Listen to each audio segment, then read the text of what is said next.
president to take him down. Brady versus Breeze in 2020 was explosive. 6 touchdowns for one, 5 picks for the other. Is this a script the GOAT can flip? Can Cleveland find a way to stop that offense in KC? Can anyone stop either of the quarterbacks in Buffalo? This is the time for answers. This is NFL Total Access.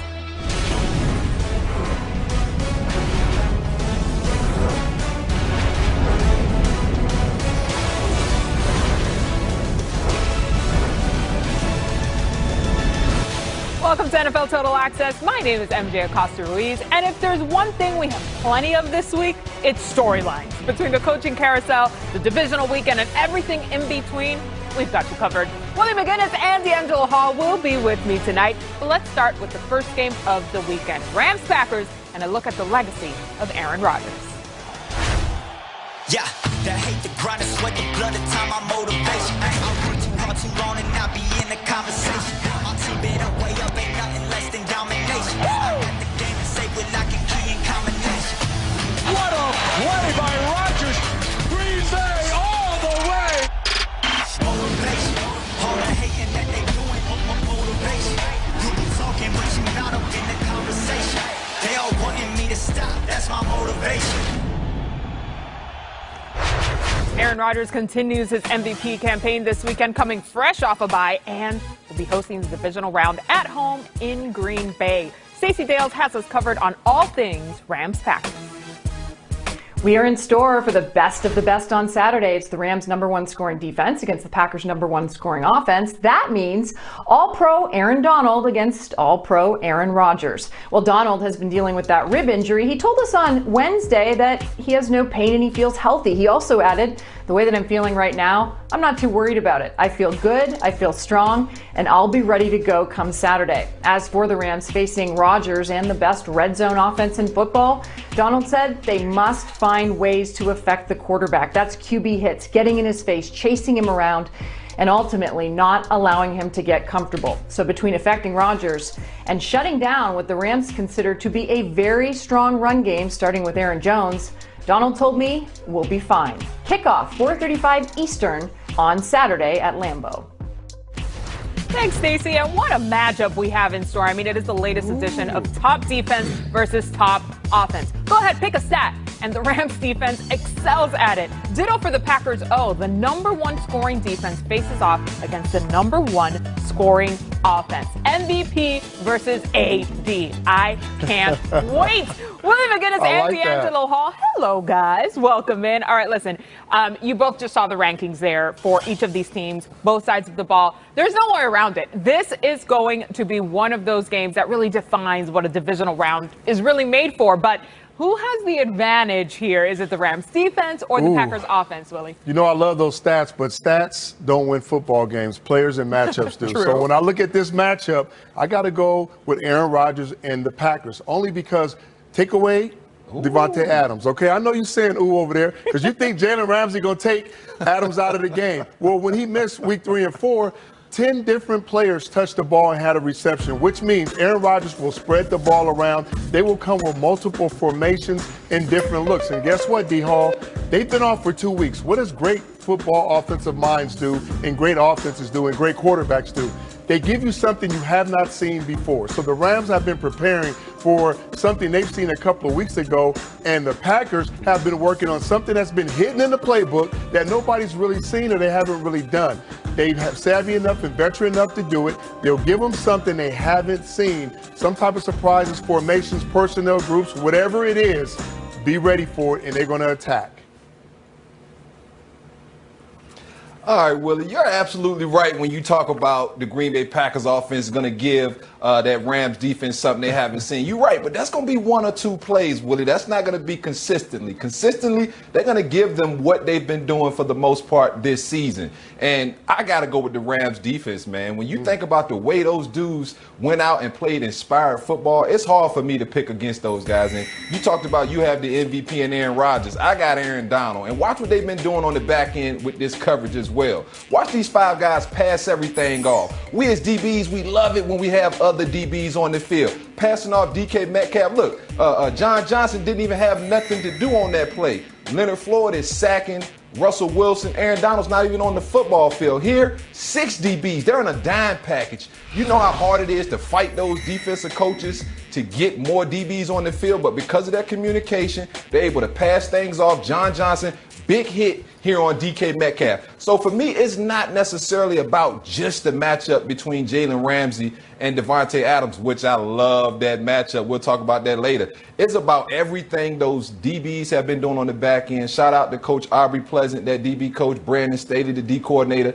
They have been in sync. I played with Joe Barry as my coordinator in Washington. He's that linebacker coach. Sometimes he fights to get his linebackers on the field. So I love it when I see more DBs instead of linebackers, Willie. Yeah, I know you would say that because you're a DB. And I'm a linebacker, but guess what? I looked at what you just showed me.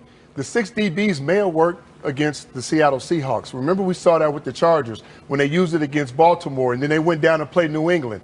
They thrashed that DB system because they knew what they were giving them, You can't give a guy like Aaron Rodgers your playbook and say, this is what we're going to do because it worked a week prior. They're going to have something ready for that. And remember, even though Aaron Jones is in the game as a runner, he also is a receiver. If they see the 6 DBs come in, they're going to motion him back in the backfield and run the ball. So they better be ready to be physical and play the run as well. I love that we're really focusing in on the Rams. Look. Go ahead, Can I push back one time? Yeah. I'll just say this. When you have Aaron Jones running the football downhill at you, he's like a receiver. So me as a DB, I'm not scared of him. It's different when you got a 230-pound running back coming downhill, Willie. Yeah, us DBs don't really want none of that, but we'll take on Aaron Jones any day. Listen, the one thing you got to keep in mind, both of you, is we got to stay nimble and stay ready for any turnout here. Because, Deion, remember last week, you and I were pretty confident that the Rams were not going to win, right? It was a matchup situation. But here we are talking about the mid-playoffs. So you got to see things in a different light, especially in the divisional round. All right, guys, thanks. We're underway here in Tampa Bay. And Breeze hangs in the pocket, throws wide open. Smith for the touchdown. Look out. But it's intercepted. Baltimore picks it off. And that ball's going to be picked off. Malcolm Jenkins gets in on the fun. How many interceptions did you tell me Brady had?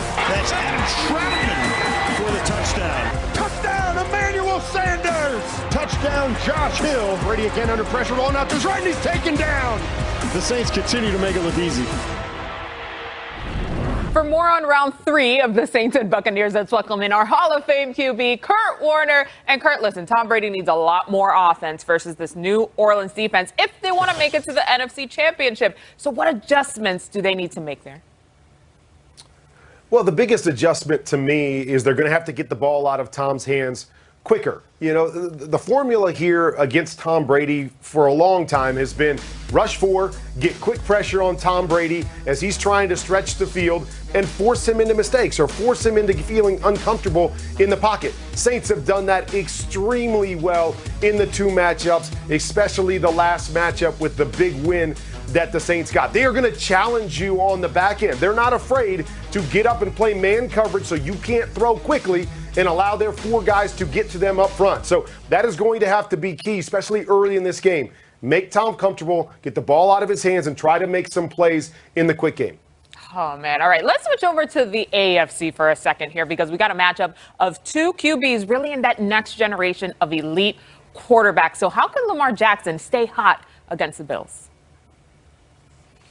Well, the key here is going to be run the football, right? The Bills, when they've struggled this year, when they've lost this year, they've given up a bunch of rush yards. We saw the Colts get back into the game in the second half last week by running the football. And so that's what the Ravens do. That's what they've been built on down the stretch. That's where the strength of their game is running the football. Now, as we always say with Lamar, the key is going to be what he does in the pass game, because you have to believe at some point in time, either Josh Allen's going to score points or this Bills going to find a way. This Bills defense is going to find a way to force you into a drop back game. What do you do in those moments? Can you make the throws? Or maybe, as we just saw there, maybe it's not even about making the throws. Can you find a seam and make a big play with your legs in the pass game? Will probably be the difference maker in this one. I think in this matchup specifically, Kurt, they're going to have to level up even above expert, above elite to really outbeat one another. All right, Kurt, stay right there because we will dive into more playoff analysis in just a little bit with your top 3 QB storylines for the divisional weekend. The Steelers' undefeated 11-game start to the 2020 season ended with Ben Roethlisberger in tears after losing to the Browns in the wild card. Today, head coach Mike Tomlin spoke about his QB1 and his performance this season. Man, I was more than pleased with the performance of his health and his ability to stay up. In terms of the quality of his play and our play, we'll begin to assess that in the upcoming days. But in terms of him responding to the challenges that he specifically came into the season ready to face, spectacular.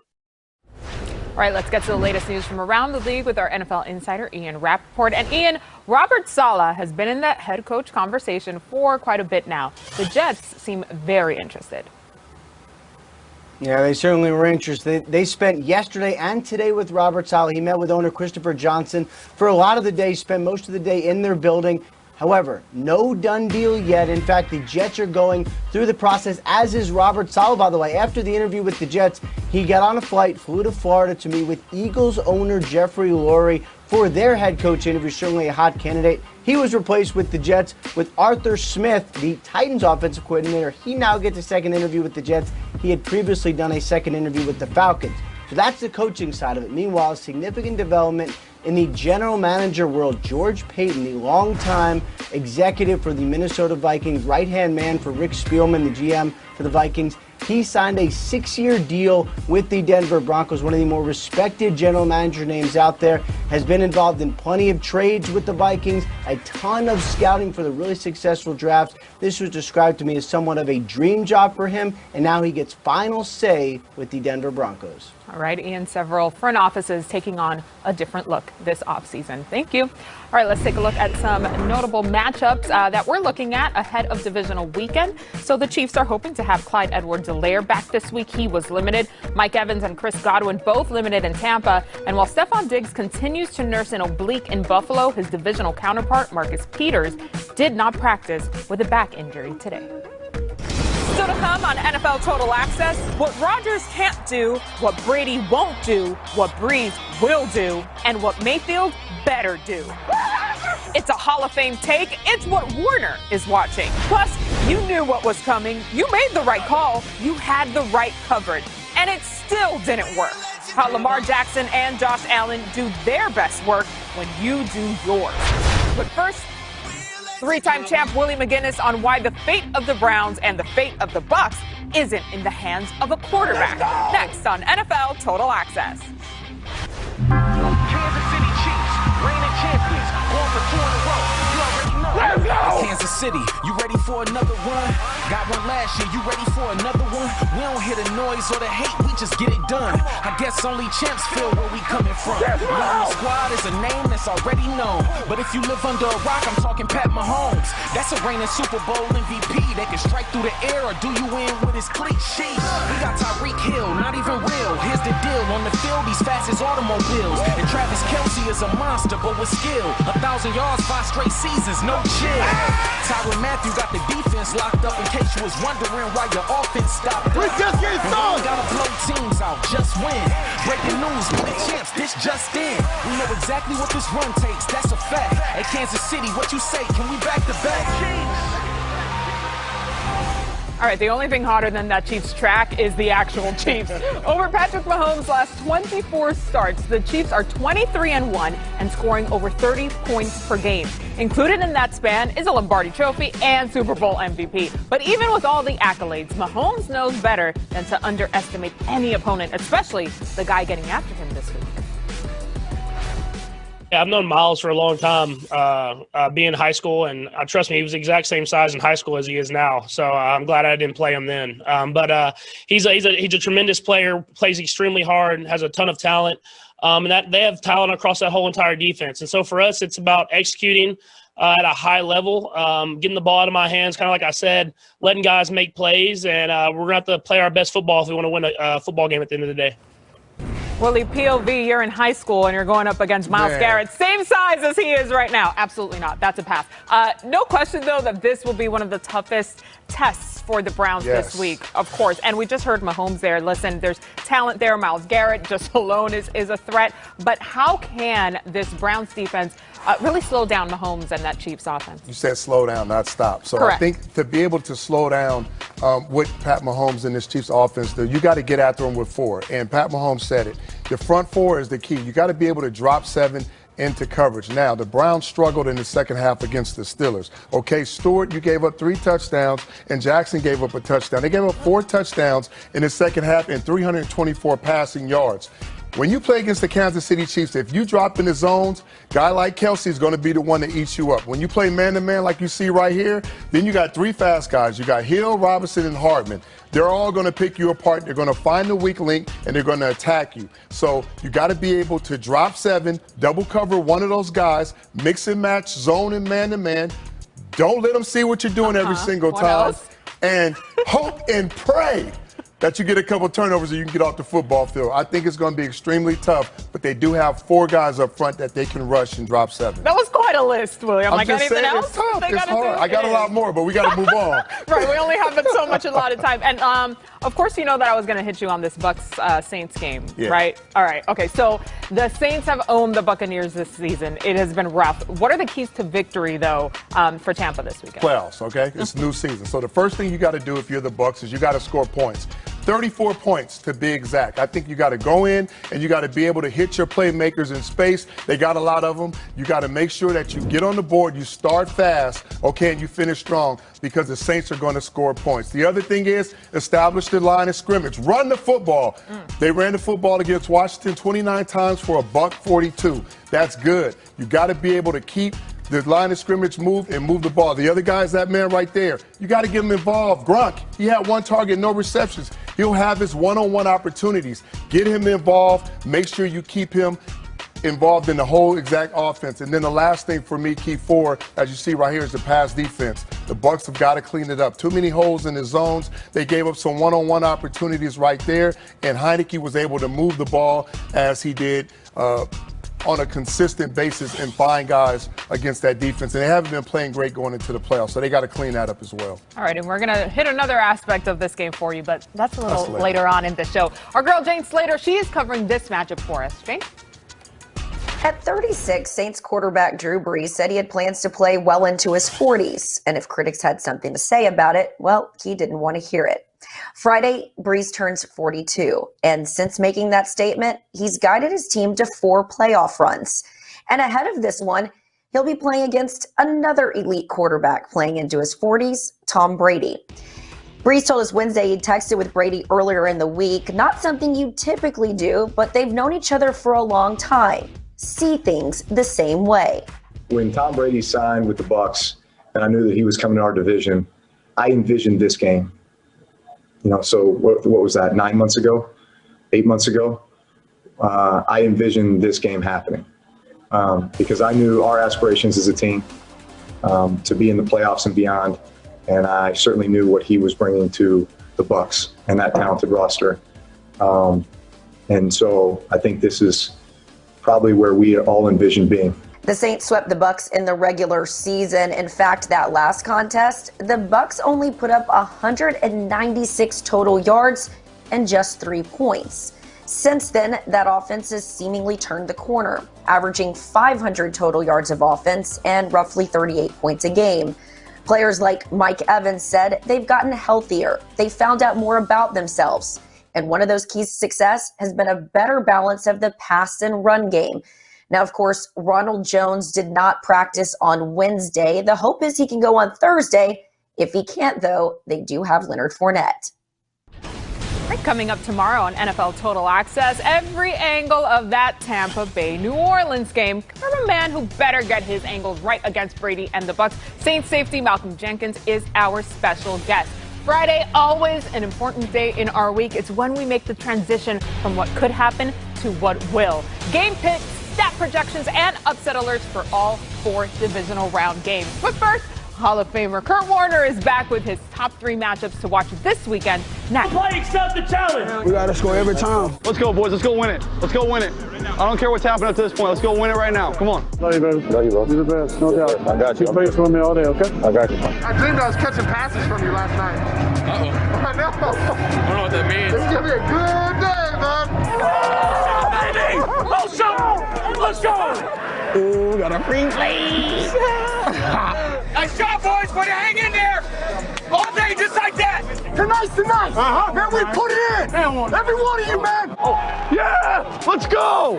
Let's go, D. Will! Sack lunch. Right here. Sack lunch. Num, num, num, num, num, num. Oh! My ball. Yeah! Yes, and 400. Come on, come on, come on, come on. Come on. Come on.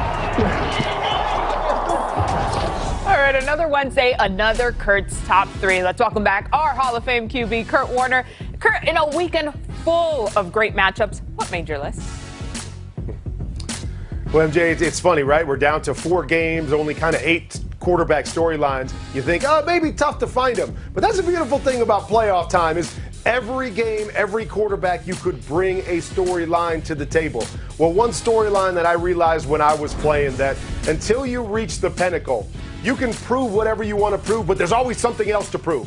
And so I'm looking at Baker Mayfield against Patrick Mahomes, right? Baker, they went out and they, got one of those demons off of their back last week and beating Pittsburgh when nobody really gave them a chance.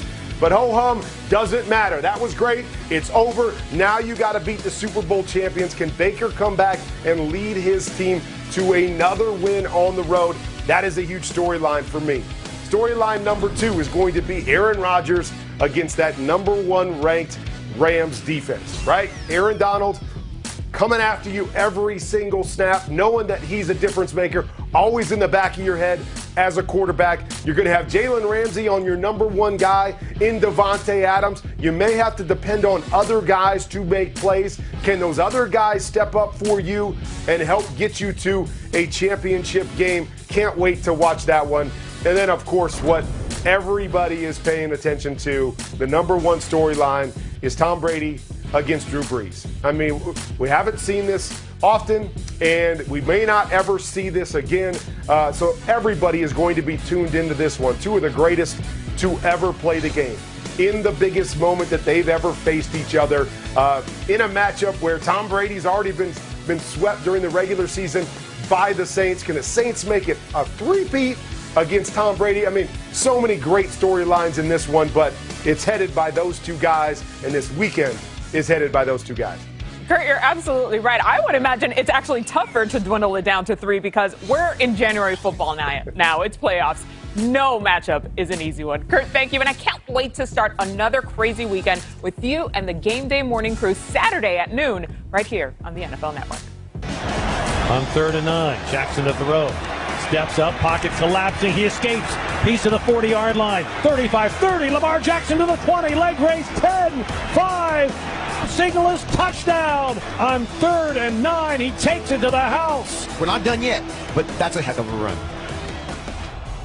If you don't have the Ravens-Bills game highlighted, then just let me remind you of these 2 quarterbacks, Lamar Jackson and Josh Allen. 2 different QBs, but just as tough to stop. For more on this game, here's Kim Jones. Josh Allen and Lamar Jackson are part of the same draft class in 2018. A year ago, their teams played, and Lamar's Ravens won by 7.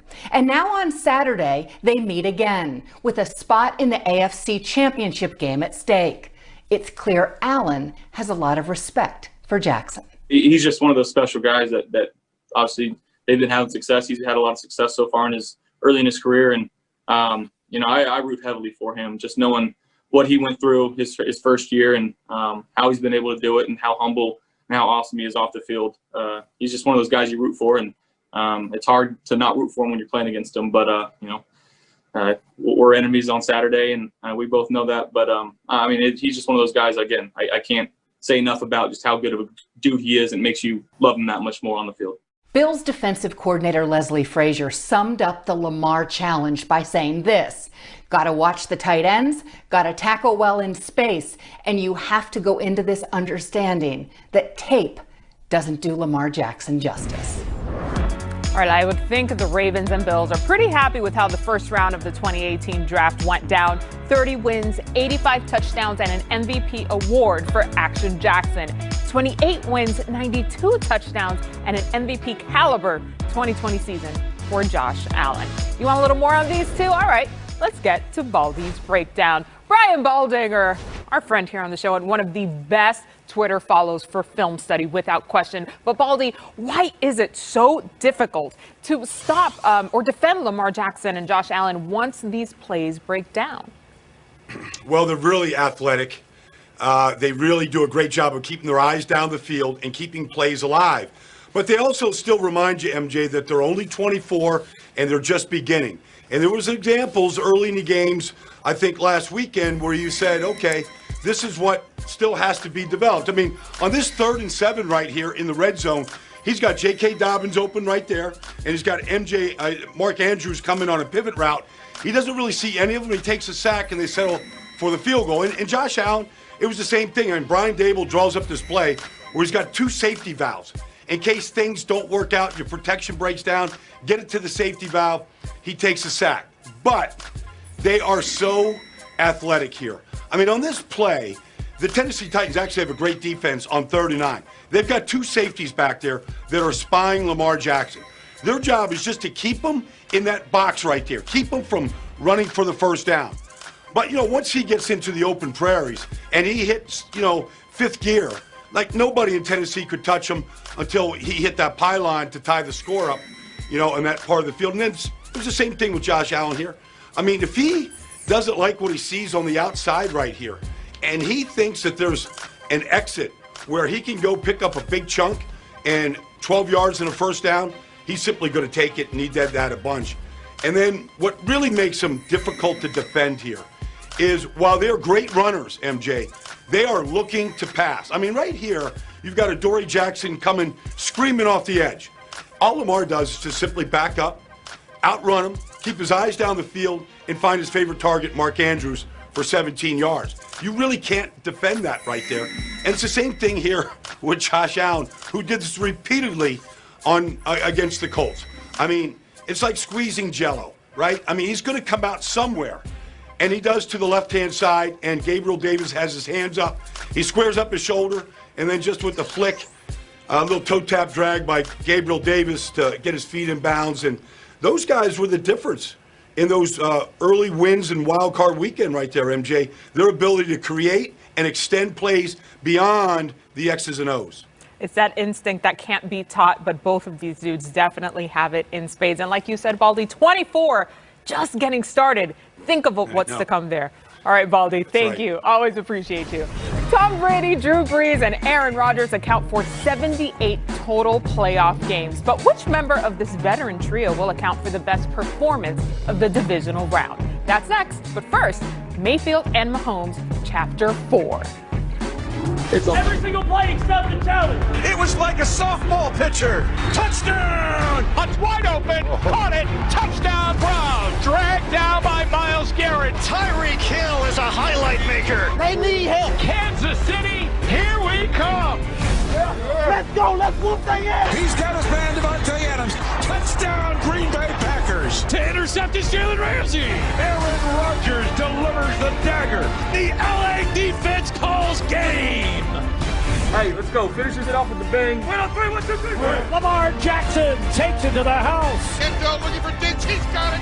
Touchdown, Buffalo. Intercepted. Marcus Peters. The Hayes in the barn. Tonight. Here we put it in. Antonio Brown, 3, 2, 1. Touchdown. Mike Thomas across the goal line. Chris Godwin. The Saints with a heavy dose of Alvin Kamara. Buccaneers score. Fire the cannons. Premier game there, Drew Brees and Tom Brady. Time to put the guys on the clock. Now, Willie and D Hall, you've both been pretty good about following the rules, but let me remind you, we have 2 minutes, 30 seconds on the clock. Use your time wisely, all right? All right, let's get this started. D Hall, you're up first, and you will have Browns Chiefs. More total yards in this one for you, D Hall. Is it going to be Nick Chubb and Kareem Hunt, or Travis Kelce and Tyreek Hill? Ooh, in order for the Browns to win, Nick Chubb and Kareem Hunt have to have a big day. But how can you go against Patrick Mahomes and Travis Kelce and Tyreek Hill, especially knowing what Ben Roethlisberger and the Steelers did to that Browns secondary? Kansas City is going to have a field day. I'm going with Tyreek and Travis Kelce, man. Those guys' ability to get open and run routes and that speed, man. Whew. Yeah. That's who I'm going with. That speed, though, is the speed for me. All right, we're going to Rams-Packers for you, William. We just found out that Packers tackle Jared Valdir is on the COVID list. Just keep that in mind for the run game here, because I want to know which running back will have the bigger impact, Cam Akers or Aaron Jones. I'm going Aaron Jones. When you talk about a guy throughout the league, okay, top 10 in touches, top 10 in scrimmage yards. He had 11 touchdowns, and guess what? The Packers are 11-0 when he touches the ball more than 15 times. You have got to put him in the system and give it to him a bunch of different ways. At the end of the game, I'm just saying, everybody gonna be saying, AJ, why y'all do me like that? The little guy makes big plays. You know it, D-Hall. AJ, why you doing like that? All right, D-Hall, just under a minute left. Ravens, Bills, who will be the most important player for the Ravens, not named Lamar Jackson. Well, just thinking about all that Bills offense has, it has to be a defensive player for the Ravens, and I'm going with Marlon Humphrey. When you think about what Stephon Diggs has done to this Buffalo Bills offense, he's going to get open. But I need my guy right there, Marlon Humphrey, to make some plays. There's going to be times when Stephon Diggs is going to get open. He's going to catch that ball. But Marlon Humphrey is going to punch that football out. His relentless effort, no matter what's going on. He is a tool. A guy who uses all his tools and a technician. I'm going with Marlon Humphrey in this one. All right, last one. Willie, brace yourself. Which veteran QB will have the best divisional weekend performance? Aaron Rodgers, Tom Brady, or Drew Brees? I'm not going against my guy, but I got to go with Drew Brees. And look, there's a little science to my madness. Stay with me. Stay with me. You talk about defense, okay? The worst defense out of all those teams you named is the Bucs, okay? They're giving up the most points, most third down conversions, most passing yards, and you can keep going. It's got to be the Bucs defense, and it's got to be Brees. Saved by the buzzer. But the numbers don't mean you're going to win the game. It just means you may have a bigger game. Yes, the explanation. Factor that in. You already knew we were going to put you on the spots for that Bucs and Saints game. And for more on that matchup, here's PFF's George Shahuri. If this were a best-of-3 series, we would already know the winner. The New Orleans Saints have beaten Tom Brady and the Bucs decisively in both regular season matchups, by 11 in Week 1 and 35 in Week 9. But this game on Sunday evening is the only one that will really matter when it's all said and done. And it isn't clear that history is necessarily going to repeat itself. The main reason? The oldest player in the NFL, who probably shouldn't be getting better as the season goes on. But most players are not Tom Brady.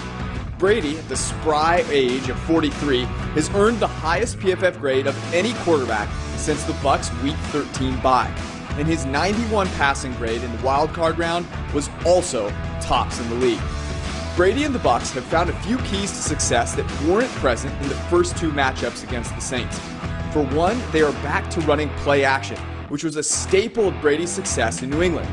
Prior to the bye, the Bucs ran play action on just 18% of passing plays, the second lowest in the NFL.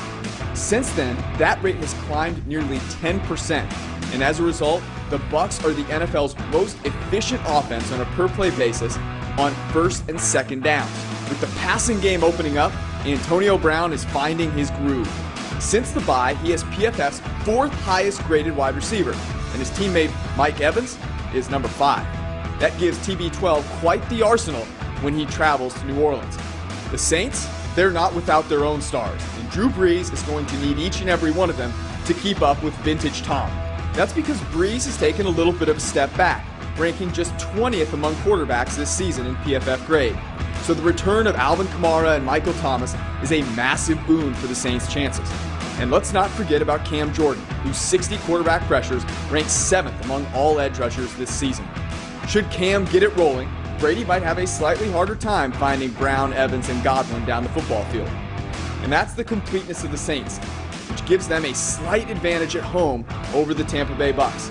But this game is about as much of a coin toss as we're going to find in the divisional round, which is good news for all of us who can sit back and enjoy a little bit of history.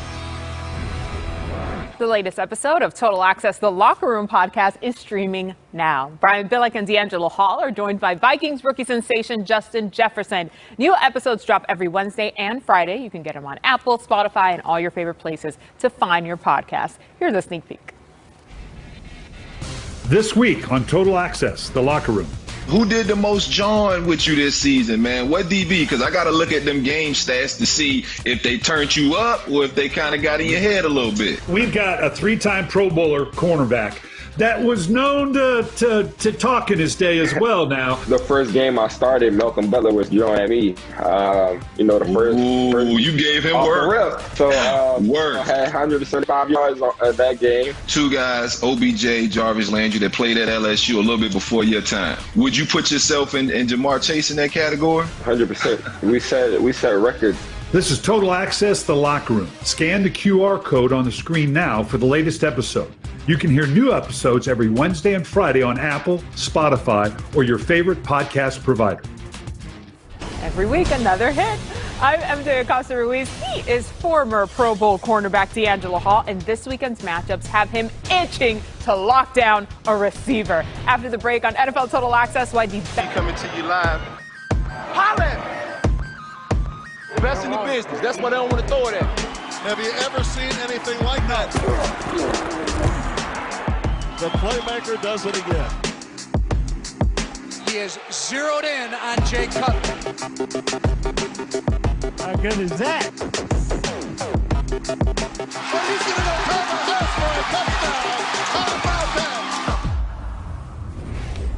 All right, if you're trying to figure out how to plan out your day for the divisional games, don't worry, we got you. Here's the full schedule for the divisional weekend. Rams at Packers Saturday afternoon to start us off, 4:35 p.m. Eastern. Then Ravens at Bills closes out the game action for Saturday. Sunday, we started off Browns at Chiefs, and then Bucks at Saints finishes off the weekend. Let's bring in D'Angelo Hall coming back here. Nice, fresh, face full beard in this little picture we have of him here. Now, D-Hall, I just laid out the full game schedule, but I want to focus in a little bit closer. What are the most intriguing defensive back and receiver matchups you have your eye on for the divisional weekend?